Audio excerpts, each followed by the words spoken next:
Hi, I'm Jeff Ranke, Editorial Director of Manufacturing.net and Manufacturing Business Technology. Welcome to Security Breach.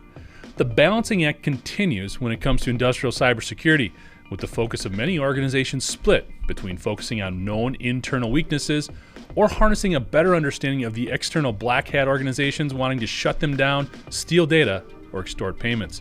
We all know that these hacker groups continue to evolve in the complexity of their operations and tactics, creating a paradoxical appreciation of their innovation and ruthlessness.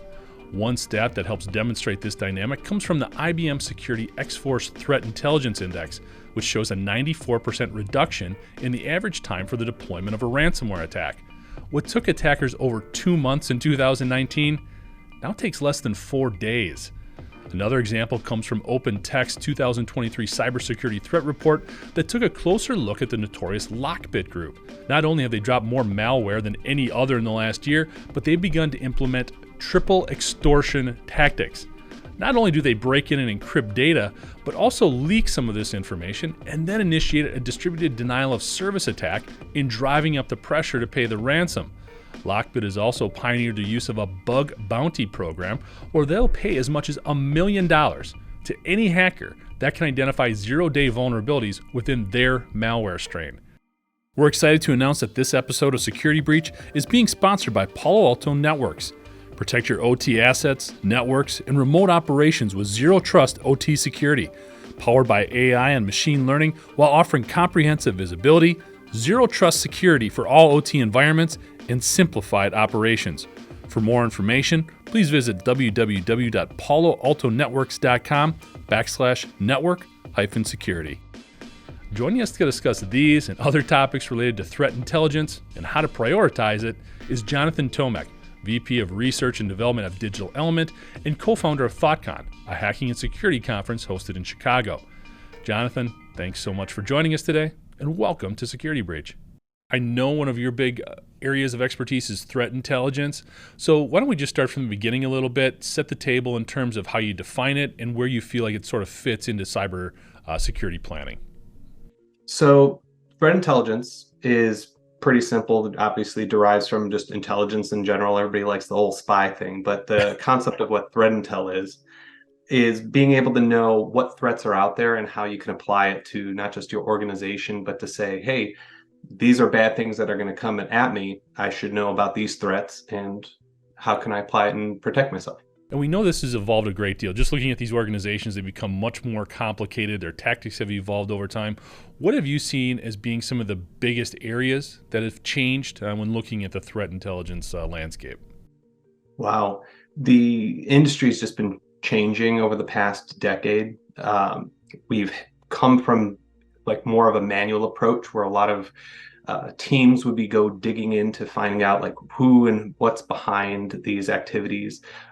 As time has been evolving, we've had a lot more automation that's been thrown in. So companies have come up with ways to do like orchestration, making things a lot more easy to detect and respond to, which also gives you more indicators to look at. We've even had more coverage. I mean, the internet's been growing rapidly, right? So we've got more mobile devices out there, more IoT devices. So all that's being kind of like added to the fire. So as we're evolving, I mean, it's just kind of like this, I like to call it big cat and mouse game that it always keeps going. Like we add more here, we try to defend here. So it's more data, more indicators, more stuff to try to protect, more vectors of attack. Absolutely. And I think, especially in the industrial sector where cybersecurity has really become a bigger topic. It should have been before, but really it's been over the last probably 2 to 3 years. It's really escalated in significance and getting more conversation around it. There's sort of a division, if you will, in terms of priorities, in terms of looking internally at a lot of the soft spots and the vulnerabilities versus also worrying externally about all those threat actors that are out there. What advice could you offer in terms of sort of establishing your priorities and where should you be focused on maybe first and how does it all fit together? Sure.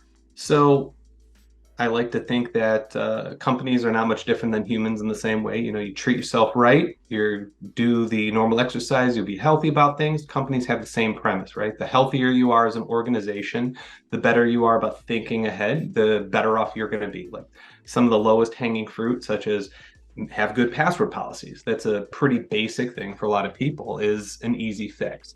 But companies, I like to say that security is kind of like a facade in a way, where the better the people are that are working on whatever it is, such as your network, the better they are, the better skills that they have, they know how to secure things. I mean, yes, there are actors that are outside that are trying to break in, but they're usually looking for like the lowest hanging fruit. So if you're constantly rotating through, let's see, like IT administrators for an organization, you're probably not going to necessarily have good policies in place because you're rotating through people. So you can see that those are some of the biggest problems that I'd say that organizations face.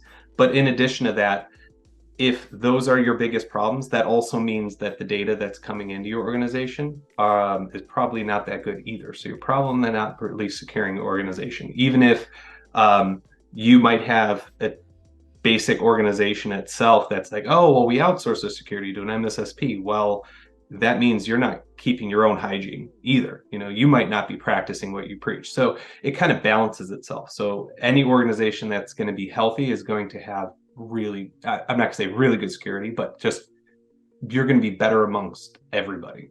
Yeah. So really those two dynamics feed off of each other. If you're taking care of one, you're really taking care of the other, because you're exposing a lot of those other issues that need to be addressed before you move forward in either direction, really. Absolutely, yeah. Okay. When we look at some of these external actors and some of the different attacks that have gotten a lot of notoriety lately, and some that haven't, some that are still under the radar a bit, is there anything that's kind of lighting up your radar in terms of this is a trend I see, this is really concerning? So yes, cutting the budgets is probably the biggest thing right now. Yeah. As the economy is doing its thing, right? A lot of places are cutting it back at the places that they don't think that they need to spend. Not to say security is the overarching thing, but you can see like some organizations are laying people off, or you might have, hey, maybe till next year we might not get this potential security appliance that actually really will help us secure our organization. I'm seeing a lot of that. So I wouldn't be surprised that also with these people being laid off, that some of them are going to, I'll say, go to the dark side, because with that is insider threat. And with that is also potential for, hey, there's malicious intent here. I'm going to sell some information, or I still know the vulnerabilities of these organizations. That would be my best guess at what's going to be coming up in the next year or a couple years. Well, it's interesting because that really butts heads against this huge gap in hiring people that we have for cybersecurity, especially on the OT side. Have you seen any best practices or things that companies are trying to do to mitigate the fact that we don't have enough bodies that really understand OT security to plug them in and help solve some of these problems? Right. That industry is just as itself a really hard nut to crack, because you've got technology that can never be updated. You've got very few people that are updating it. You've got the companies that are coming out that are trying to protect it. And the best way to do it, even with the, I'm not going to say mandates, but what the government's trying to do is inject money into it to protect this critical infrastructure. We have to figure out how to scale. And some of the places that are coming out are places that are kind of saying, hey, we're going to be the central gateway. So any kind of communications that goes to these devices it'll have to go through there. That might be a best approach. I mean, yes, that will help reduce the amount of people that are going to it into that area. But is that the right answer? I don't necessarily know. I mean, if there was an easy answer, I'm sure we would be doing it right now. But that's kind of the way I'm seeing it, is a lot of these legacy devices, and I'm going to say legacy people because they know it the best, and sometimes they're the ones that built it, are trying to come up with a centralized solution that can help automate this. And there's a few of them out there that are pretty decent. So. Well, and that's interesting because the more automation that you bring in, potentially the more vulnerabilities that come with it. And it creates this interesting dynamic, especially when you're looking at a plant floor with all these connection points that leave you open to potentially more soft spots in the security. Have you seen companies maybe scale back on some of the automation in response to these concerns, or are you still seeing them push ahead full bore just because they see the benefits long term? I see a lot more automation definitely coming into play. I mean, there's no reason to. It's a big cost savings. It Yeah. helps defeat alert fatigue for a lot of the analysts or whoever is doing any kind of security. Um, I'd say part of that challenge, though, outside of going the automation route, is it's the manual approach. It's where people are kind of cutting back and saying, hey, don't lead with security first. Like if some of these places said, hey, we're going to develop this tool with security in mind right out the get-go, you'll be Yeah. able to protect it. So that's kind of like that chain going forward. But it still doesn't, I still see a lot more of the automation, definitely. Well, that's such a positive change in mindset as well, getting away from a lot of those manual processes, because then the human element of cybersecurity comes into play as well. In terms of, you touched on passwords and things like that. Have you seen organizations place a greater priority on just informing and educating employees as well in terms of their role in cybersecurity and what they can do to help an organization be more secure and fend off some of these attacks? Yeah, I've definitely seen a lot more organizations try to help inform their employees like this is how you be secure. Whether or not they're going to listen, I don't know. I think a lot of people just go, "Hey, I'm taking this test on phishing attacks." I've heard it so many times. Yeah, you might not necessarily need to know about some of the bigger threats that are out there, but for what it's worth, I mean, um, organizations outside of just the education are trying to apply like password policies or single Yeah. sign-on, which is some of the best stuff that's out there. But I still think some people don't realize that they are possibly the single vector that can let people break into organizations. They're like, well, I'm just me. I work in this part of the Yeah. organization. It's not really that big a deal. So they don't understand that yet. They kind of just look at it as, oh, I have to be more secure. That's it, Yeah. But that's a person problem, not a company problem. The companies are doing the right things, I think, there. No, it's gonna be interesting to see how that evolves over time as well. Hopefully, the message starts to get through, because we still see so much going on with phishing attacks, and that's dropping malware and screwing up a lot of things. So, hopefully, folks are getting a little bit more informed and more sensitive to a lot of those dynamics. Um, Hopefully. yeah, one of the biggest threats for manufacturing has been ransomware. It's gone off the charts in the last 3 years. A lot more sensitivity to it. In your experience, what has been people's response to ransomware in general? Are they getting better at responding to it? Are they getting better? Are they defending against it specifically? Or what's been the overall, I guess, reaction to the spike in ransomware attacks? Wow, great question, because I'm going to say it's loaded because it kind of is splitting the divide. Some organizations are definitely taking it seriously. So they're doing some of the right moves, trying to prevent it from happening. But I also see the complete opposite end, such as what we're seeing in the hospital trend, why hospitals are definitely getting hit right now. That might be due to political reasons that are happening around the world, but I'll say that um, some organizations just don't put security, they don't even care about security in some ways. So they're the ones that are getting targeted. And unfortunately, ransomware, being as destructive as it is like the lowest kind of um, attacks that are going to be out there, because these organizations just go, oh, it's going to happen. Might as well just do what I can and take some of the insurance money. It's Even though people's lives are at stake. Yeah.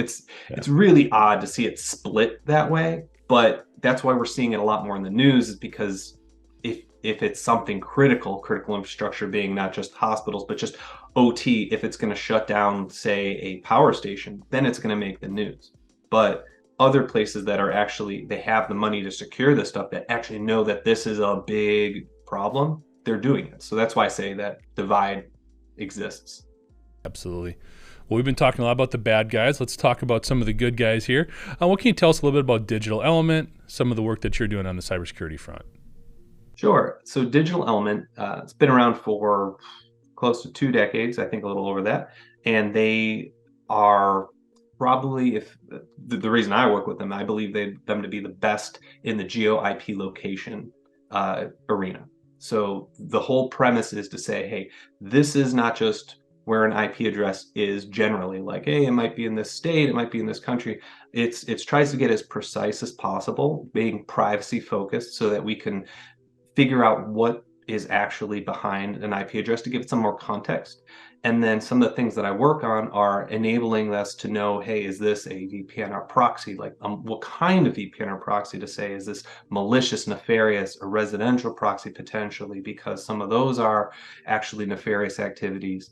So applying all of that data to as a complement to all the intelligence work that you might have out there. So a good way to look at it is you might have all this threat intelligence data, you might have some special phishing emails, applying some of that information on the IP address to say, not only do we know where it came from, it was a hosting provider, but they were using XYZ VPN to be able to say, we're attacking you. And then you could kind of focus it to say, oh, this is the whole provider hitting us. Yeah. It's a fun area. So it's the whole goal is to be as good as possible, help others like us. Yeah. Well, it's kind of that data mining that hackers like to do, but in reverse, you're finding out more about them and setting up defenses. Very interesting. Right. I also understand you're involved with a conference that takes place in Chicago every year, ThoughtCon. You want to tell us a little bit about that as well? Sure. It's Chicago's biggest hacking conference. I like to think it's my favorite conference. I know I'm a little biased there, but it's definitely a lot of fun. I'm going to be holding it biannually now. We just made that decision, so we're going to not have it next year, 2024, but skip 1 year. But basically, it's completely focused for the attendee. So if you're going to be going there and enjoy the conference, it's all about you learning. Like there's no vendors there. We like to make it so that if it's both the most like intimate conference where you can actually talk to the speakers, where you feel like, oh wow, I'm going to get more out of this, or get a little bit more hands-on, or play some of the puzzles, just to basically encourage you to grow as not just like a security individual, because it's not just focused on cybersecurity, but grow in the security mindset as a whole, and then also network really well. So that's the idea behind it. Awesome. So kind of wrapping things up, this has been awesome, Jonathan. Really appreciate the time, but let's get your thoughts on a couple of bigger trends that are really playing a big part of cybersecurity. The first one, you can hardly not have this conversation, but I'm surprised it hasn't come up already, but artificial intelligence and the role that it's going to play on both sides of the fence is something really interesting that's going on right now. What's your perspective there? Is it going to help the bad guys more than the good guys? Are we on equal playing field there? What are your thoughts? I'd love to say we're on a neutral playing field, because some people are still really trying to figure out what it is. Some people think of it as this grand savior, when I like to think it's a little bit more like a fancy autocomplete in some ways, because it's only as good as the data that's put in there. But it has enabled a lot of both good and a lot of bad things to happen. So it's really it's a tool. So tools can be used in good ways and bad ways. So I think it's just a race to figure out who can create the better or worse thing. It's now here. So it's just a matter of who's going to be using it more. We've already seen it in a lot of new phishing attacks that are really, really powerful. I'll say that I know that there's going to be some deep fakes that are going to be coming out really well in voice cloning. So you're going to see that, but at the same time, you have all this AI that's going to be helping with the automation and like figuring out, hey, is this actually a bad thing? Or maybe finding things that a regular human wouldn't know. So like it's kind of in the middle. I hate being that like dead center on a few of my issues, but it's kind of true. Yeah. It really is. It comes down to like who's behind it. And I'll say some people are really going the way if you're losing your job, you're going to probably want to go some of the nefarious ways. That's it. But companies want the AI part, and there's good people that are playing with it. So no, it's going to be interesting to see how that also continues to evolve. That seems to be sort of the main theme of our conversation, but it's just the way the cybersecurity elements are going right now. So the world is going that way, yeah. Yeah. Another one I wanted to get your thoughts on that it's really becoming a bigger struggle for manufacturers as they're bringing in a lot more newer components, more automation and technology-focused assets, and they're connecting it to legacy equipment. It's a lot of the patches that are coming down the pike from suppliers. And we face issues, we don't like to shut down to install patches, but we got to install the patches or we're going to get shut down by the hackers. So do you have any insights there or best practices in terms of how to handle some of the processes involved with installing these patches? Sure. So I'll even take a step back and say it's not always just about the patch, because sometimes you might not have a patch. So thinking it from another way, like if the company went defunct, how do you patch equipment that doesn't even have a supplier? Well, isolating the networks is crucial, right? Making sure that it's not connected to the internet unless it absolutely has to be. If it has to be, have some sort of a gateway so that that is going to protect you, so that you're watching the traffic that's going through it, making sure that not only the proper users aren't connecting to it, and if there are, make sure that's really locked down. So really, isolation is going to be key in any of the OT areas. Unfortunately, as regular people, we don't really separate a lot of things because it's easier just to throw it up. But that's going to be your biggest bet. I mean, with protecting and being able to patch these devices, it's first make sure the environment's clean, and then you can slowly do these rolling updates. I mean, that's kind of the best practice that I could ever recommend. Sure. And it would allow for this stuff to not only be easier, but just safer in general. Yeah. No, it'll be interesting to see how that continues to play out as well. Last question I've got for you here, Jonathan. I know that we're always sort of chasing the hacker, right? They're always one step ahead of us a little bit. But in your opinion, from your perspective, are we getting closer? Are we getting better at not being so far behind the hacker? Have we been gaining ground in the last couple of years, I guess? Well, that it is a cat and mouse game. That's literally what it is. It's not that the hackers are more advanced than us. It's just that we continuously fail to keep stopping the lowest hanging fruit. I mean, still one of the biggest, most easiest attack vectors is like password reuse. The amount of people, I will say it's probably close to 100% of people that have reused passwords in the world is really problematic. And it doesn't only just apply to you, it can apply to people in your family, it can apply to whomever like is in your organization. But those, until we can solve some of the lowest hanging fruit, it's not that hackers are like one step ahead of us. I mean, yeah, there's espionage actors out there. Yeah, there are like really hyper intelligent people trying to break in, precision strike. I mean, but you're gonna always have that. It's not that they're one step ahead. They still have to figure out how to get in.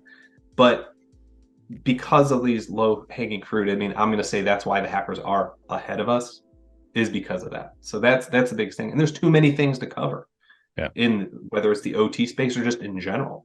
It's our work and our home lives are bleeding. So if you hit somebody in their home life, you've now affected their work life. So yeah, hackers are going to be ahead until you kind of sanitize your own life and everybody understands that you are potentially a victim or a threat to a bigger organization.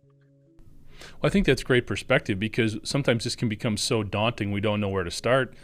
There is a place to start. Start with the little stuff and move from there, and slowly little by little, you can gain some ground and at least feel more reassured of what you're doing to keep your company and your personal data as secure as possible. So absolutely. Excellent. Jonathan, we've had kind of a wide-ranging conversation. This has been great. Touched on a lot of stuff. Anything we missed? Anything else you'd like to talk about in terms of trends or things that are sort of on your radar right now? If there's anything, I know that a big question is how we're going to find the analysts of the future. How are we going to find the people to fill in these seats that keep sitting void? Well, fantastic, because nobody knows that answer. I mean, the problem is it's not just our industry, it's everywhere else. But if you're looking to find the people like that, I would definitely start looking at like the hacking conferences, like start talking to the people that you're not used to, and figure out how to network into that arena, because people will come to those places because they want to help. It's surprisingly not as hard to find people as it is to find people that want to make a difference at your organization. So it's kind of like a mutual benefit. So that, if anything, would be a really critical point to bring up. Thanks, Jonathan. And for more information on Digital Element and their offerings, you can go to digitalelement.com. And for information on ThoughtCon, the website is thoughtcon.org. That's THOTCON.org. Thank you for joining us today. And to catch up on past episodes, you can go to manufacturing.net, IEN.com, or mbtmag.com. You can also check Security Breach out wherever you get your podcasts, including Apple, Amazon, and Overcast. If there's a topic or story that you'd like to see us explore on Security Breach, you can contact me at jeff@ien.com. For Jonathan Tomek, I'm Jeff Reinke, and this is Security Breach.